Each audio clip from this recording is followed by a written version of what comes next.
Hey guys, welcome back to my channel. So if you hear that noise, sorry, that's the AC, so I'm gonna try to speak a little louder. But today's video I'm gonna talk about my eating disorder. So I developed this eating disorder during during freshman year. If you probably have heard that little story time with me explaining a little bit of my eating disorder, well, I'm gonna tell you like a little bit more of my eating disorder and what caused my eating disorder. I know some people are gonna be like, oh, she's just saying that because she wants pity, or she wants people to feel bad about herself, or she just wants people to be like, oh, poor thing. No, I'm not doing it out of pityness.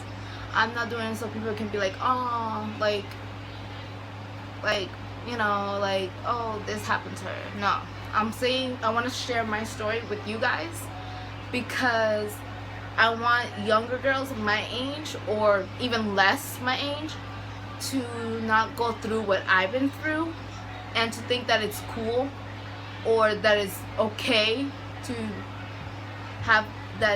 starve yourself, when in reality it's not. It's not okay at all to starve yourself. You should never do that. Don't even think about doing that at all.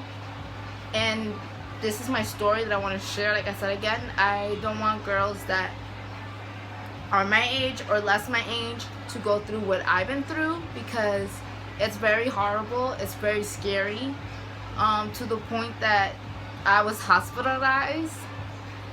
And you should never do that. You look beautiful the way you are. Don't change for other people just because people don't like the way you look, or the way that you talk, or anything, or the way your height. Don't change for anybody. Be you. It's unique. Be yourself. Don't be like anybody else. And if people talk, let them talk, because when they talk, it's just because they're jealous of you. Don't ever listen what other people think of you, because at the end of the day, you are you, and you're beautiful just the way you are. So never change. Now I'm gonna go on with the story. So it started freshman year. I was 16 years old, and I got bullied in school, in high school. It was a very tough moment, because not only I got bullied, but my friends did too. But they were just calling me names and looking at me the way I looked. And I started kind of developing little by little my eating disorder. So to the point that I didn't eat. If I ate with just like 3 or 4 spoons, I wasn't hungry. I was always sleepy all the time, tired all the time. My mom would ask me like, what's wrong? I would give her an attitude and be like, everything is fine. Nothing is going on with me. Just leave me alone. Like, I just wanted people to leave me alone. And freshman year was over. Junior year came. And the same thing. I started with more eating disorder. People were making fun of me because of the way I looked. Because I'm a little chubby, and people, I guess I was their target, I guess. And they started picking on me, calling me names from, you picture it, like chubby, or she's fat, this and that, like looking at me weird, because I was a shy girl, the girl who never talked to anybody, only to my friends. And I think they decided to pick on me. So yeah, so junior year was over. I mean sophomore year, sorry. Sophomore year went over, and I started junior year. And junior year, there was this girl, which I'm not going to mention her name for privacy reasons, that I don't want to mention her name in case she's watching this video. Like, look at me now. But in case she's watching this video, I don't want, for privacy only, I'm not going to say her name, so I'm just going to invent a name. So, Melissa, let's go name her Melissa. So this girl Melissa and this girl named Jay, Jay and Melissa, were these two type of girls. Melissa, she was more bigger than me, because I'm not gonna say chubby or fat, because that's just mean. and I'm not that type of person that like to say that to people. So Melissa was bigger, more bigger than I am, and Jay was not that skinny, but Jay wasn't that big either. The only one who was bigger was Melissa. So Melissa was talking to Jay, and my friend, which I'm just gonna name her Lisa, my friend Lisa, she heard Melissa and Jay talking about me, saying that I look like a mom, that I'm so fat, and this and that. So my friend Lisa, my friend Lisa, she didn't want to tell me in musical theater. So she waited until we went to class. And she's like, oh, Cassandra, I heard Melissa and Jay talking about you. And I was like, Lisa, what they were saying about me? And she's like, well, Melissa and Jay were saying that you look like a mom and that you're so fat, and no wonder you're always covering yourself because you're fat and that you look like a mom. And I was like, what? Like, how do I look like a mom? I don't even have kids yet. How do I look like a mom? And by that time in junior year, I was 17, so I was almost going to be 18. And I got really mad. I started crying. My cousin, Mike, let's go name him Mike, he told me, like, what's wrong? And I told him, oh, Melissa and Jay are making fun of me, saying that I look like a mom. And he's like, don't listen to them, don't cry, like, don't listen to them, they're just jealous, you know, rumors are rumors, don't listen to them. And I was like, okay. To the point that I started developing more of my eating disorder. There was times that my mom would give me the food, I would act like I was eating it, and I would just pick up the plate and throw the rice or whatever she would give me to eat in the trash.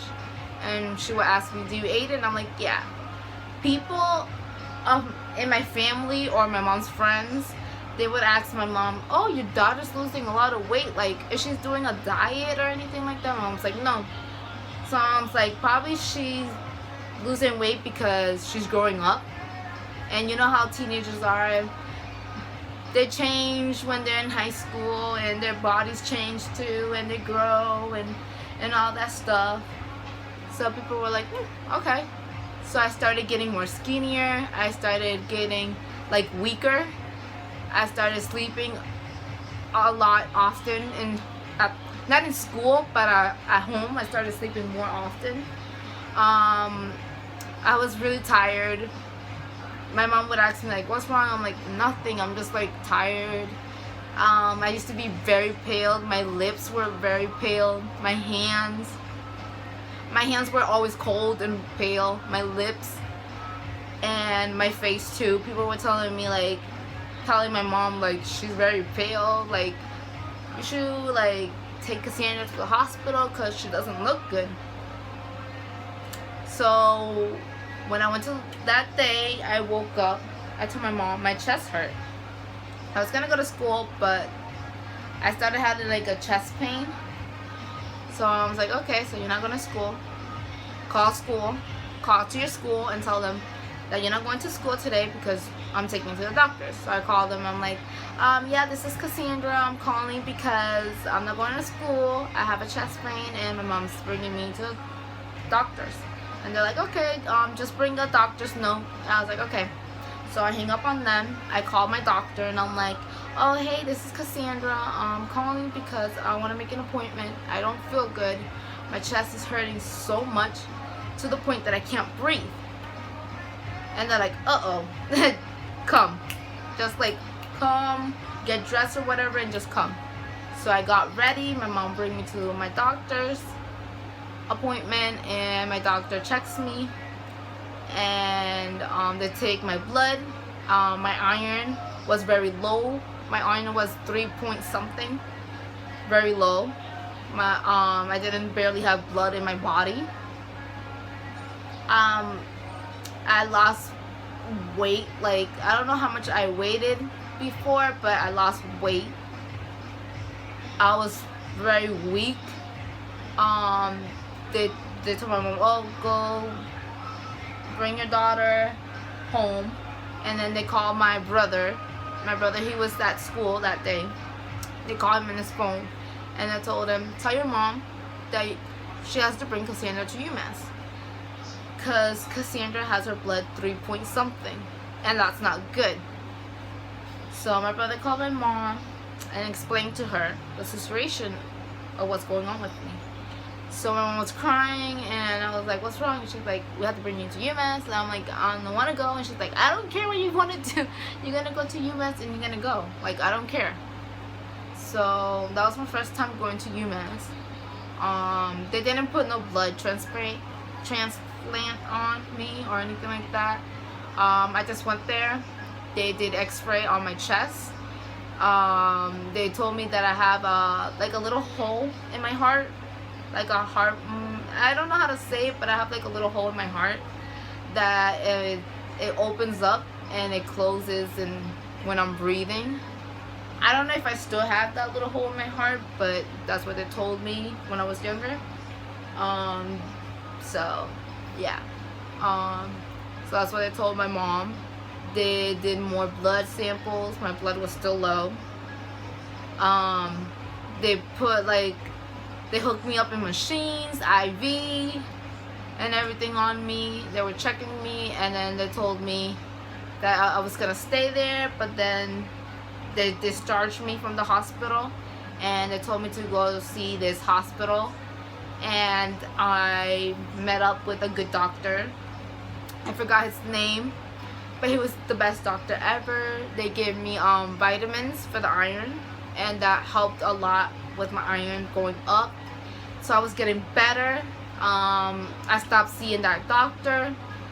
Like 3 or 4 months later, again it went downhill. After I graduated from high school, everything was going great, and then all of a sudden, downhill again. If you guys find this gross or disgusting, I'm sorry, but I was in my period for the month of September and October, 2 months straight without stopping on my period, to the point if I was sneezing, blood would have come out of me. If I was laughing or anything, blood everywhere. It wouldn't stop.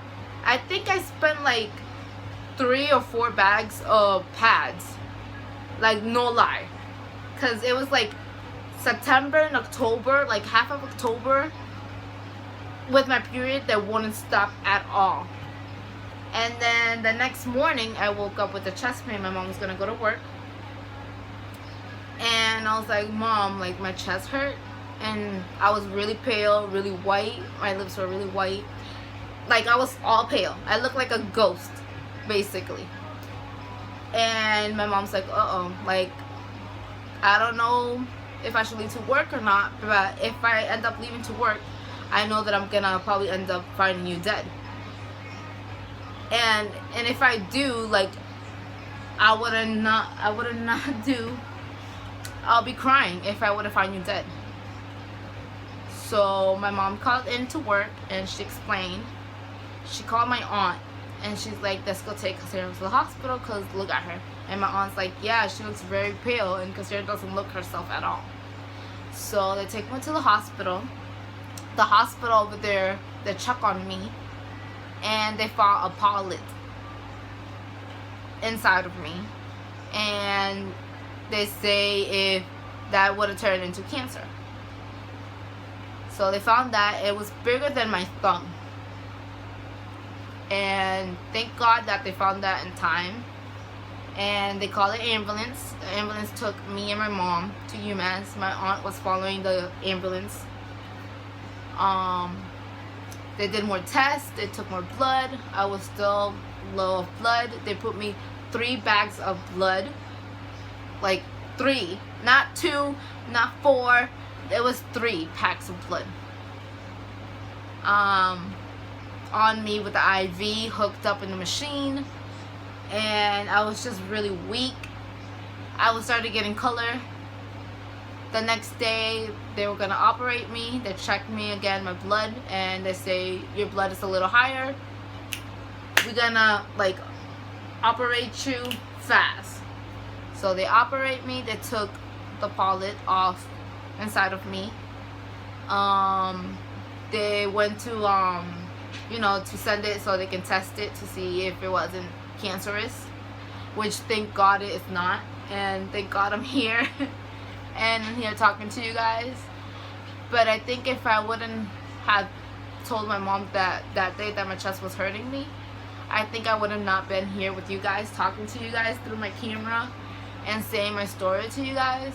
And it's really sad when you think, when you blink of an eye, that your life can just end just like that. So appreciate your life. Don't be stupid like I was. Eating disorder is a thing, and I still struggle with my eating disorder, but I tend not to get back, like fall back to it. It's hard. I'm not gonna tell you it's not hard, but with the people that you love next to you, they can help you little by little to get better. And sometimes I struggle, and I do have depression and anxiety. It sucks. I'm not gonna tell you a lie. It does sucks, but I'm getting better, and that's all that matters. I'm getting better each and every day. I still struggle, like I said again, with my eating disorder, but little by little I'm overcoming it, and I'm not gonna let that stop my dreams by being who I want to be, And if you ever struggle with eating disorder or depression or anxiety, let me know in the comments below, and I would love to hear your stories too. And just little by little having a conversation with you guys, it means a lot. And just me sharing my story helps. If it can help like 3 or 4 young girls or my age, or even less my age, it means so much to help younger girls like you guys. Because if my mom would have been to go to work, I think I would not be here at all, talking to you guys like I am right now. And I also thank God, because He gave me a second chance of life. And every time my birthday comes a year around, I don't celebrate my birthday. I'm celebrating another year of life. That's like, oh, like I'm here, like thank God, like for another year, for letting me be here with my family and letting me continue making YouTube for you guys, because I love making videos for you guys. Just entertaining you guys or telling you my stories, it means so much. And I hope you got some things off of this video, and just let me know in the comments if you suffer from eating disorder or anorexia or depression or anxiety. Let me know in the comments below, and I would love to hear your stories too, and just learning about each other. If you guys like this video, please give it a thumbs up, subscribe, hit the notification button. It will notify you when I upload a video, and I'll see you guys next weekend with a brand new video. Bye guys.